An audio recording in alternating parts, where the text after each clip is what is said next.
Bonjour mon cher David. Bonjour Nikos, bonjour Céline, Bonjour. bonjour à tous. À la une ce matin, un simple mot, alliance. Avec à la une de la Croix, qui titre « L'Europe vers de nouvelles alliances ». Car tous les éditos l'affirment ce matin, le vieux monde s'écroule, un autre émerge au sein du Parlement européen, nous explique Le Monde, et la recomposition est en marche. La gauche et la droite traditionnelle, qui à elles deux gouvernent l'Europe depuis toujours, ont perdu de nombreux sièges. Il leur faudra désormais partager le pouvoir et imaginer une nouvelle coalition, parie la presse de la Manche. Et dans le Parisien aujourd'hui en France, c'est bien d'alliance qu'il sera question ce soir à Bruxelles, où se tient un très stratégique dîner à 28, un Conseil européen dont la newsletter du journal du dimanche, le journal de demain, vous donne les 3 enjeux.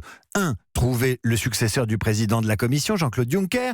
2. Trouver des alliés à Macron pour constituer une alliance progressiste en Europe. Et enfin, 3. Évaluer le rapport de force entre Merkel et Macron dans cette nouvelle Europe. L'autre alliance qui fait l'actualité, c'est l'alliance Renault-Fiat-Chrysler en une des Échos, du Figaro, de Libération ou de Ouest France.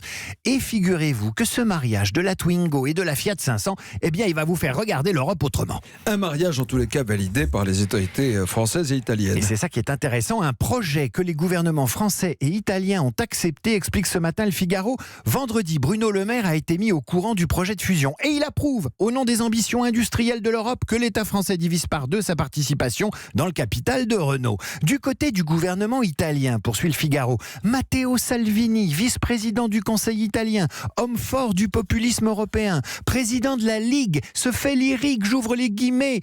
C'est une bonne nouvelle. Je pense qu'il s'agit d'une opération brillante qui protège les emplois dans notre pays et conduit à la naissance d'un géant européen de l'automobile. Un consensus franco-italien qui est un des paradoxes de l'Europe qui vient d'élire ses députés. Elle se divise dans les urnes politiquement entre populistes et européistes. Mais sur ce dossier-là, les dirigeants français et italiens qui se sont affrontés tout l'hiver tombent d'accord pour bâtir le 3e champion mondial de l'automobile. C'est ça l'Europe, des clivages politiques et des alliances de circonstances. En lisant Libération, on verra aussi qu'une alliance chasse l'autre, puisque Nissan, l'allié historique de Renault, n'a été tenu au courant du rapprochement entre la Twingo, la Jeep et la Fiat 500 que très tardivement. Et pour cause, l'affaire Carlos Ghosn est passée par là. Si Nissan accepte le plan A3, comme l'écrit Libération, ce n'est pas le 3e groupe mondial qui sera créé, mais le premier et le plus grand de l'histoire de l'automobile. Et puisqu'on parle auto, parlons contrôle technique. Et le contrôle technique va se durcir à nouveau, nous annonce le Figaro. Et ça va concerner les véhicules au gazole. Les moteurs anciens ou encrassés seront les premiers visés. Le tour de vis devrait être appliqué le 1er janvier. Devait être appliqué le 1er janvier dernier, mais en pleine crise des Gilets jaunes, la mesure a été reportée au 1er juillet prochain. Objectif, mesurer la pollution par les moteurs diesel, qui représentent 60% du parc automobile et 24 millions de véhicules.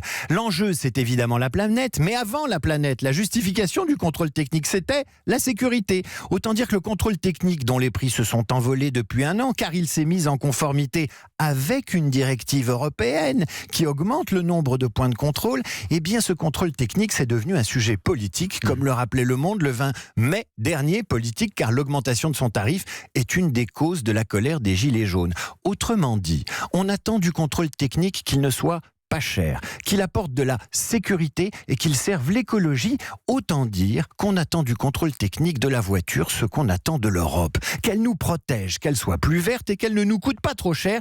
Ici encore, Nikos, il est question d'alliance, mais d'alliance des contraires. Et David, vous avez parlé de la newsletter du journal du dimanche, le journal de demain. Comment on s'abonne ? Alors vous allez sur le site du JDD.fr, rubrique newsletter, vous cliquez et vous mettez votre mail. Vous recevrez dès la fin d'après-midi l'essentiel de l'actualité de demain et vous serez mieux informé que nous. Merci David Abiker. C'est la revue de presse de la matinale avec vous tous les jours.